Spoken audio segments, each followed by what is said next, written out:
well, we don't have specific evidence, but delivering airstrikes, and quite effective airstrikes. 60 people dead, 100 people injured against those who are fighting Nusra. One wonders. Let's see what the next move is going to be from Washington. If they go about blaming Russia for everything, including this airstrike, then I'm afraid their intentions would become extremely clear.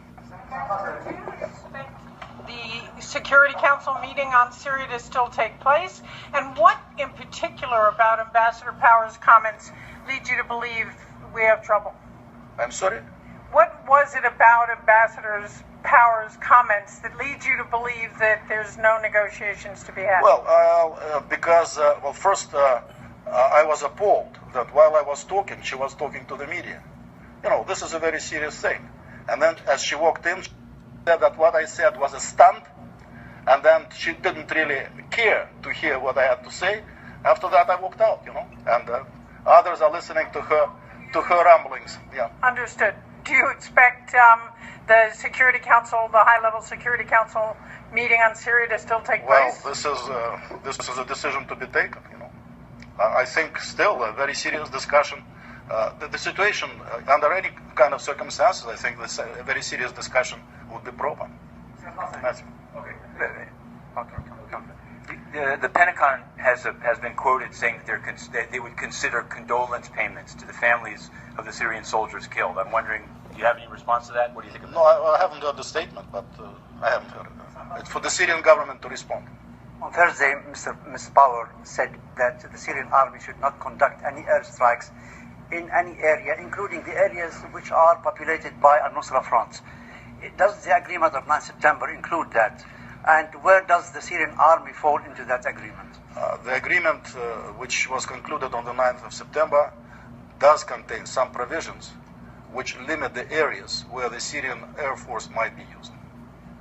Do you have intention, Mr. Ambassador? The deal is that there were supposed to be certain sectors where Nusra is deployed, which would be taken care of by Russian and American Air Force. And since the presence of Russian and American Air Force would be there would be no need for the Syrian government to fly in those sectors. Today, how serious was it that a clash could have happened in the skies between Russian and American fighters? I have no details.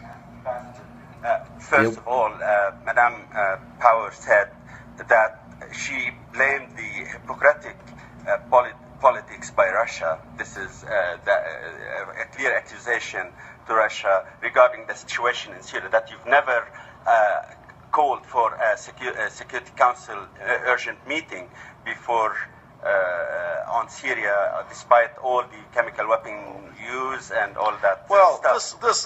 This is demagoguery of the highest order. Demagoguery of the highest order.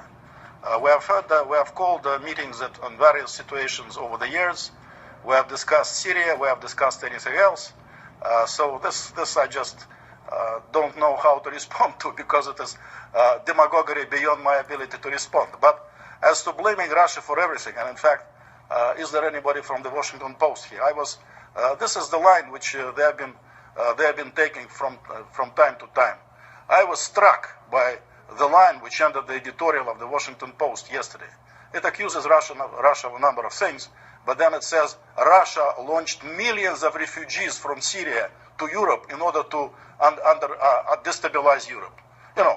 We have warned them not to invade Iraq in 2003, which caused extreme stabilization of the Middle East.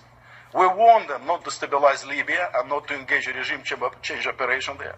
We warned them a quick regime change in Syria was not going to work.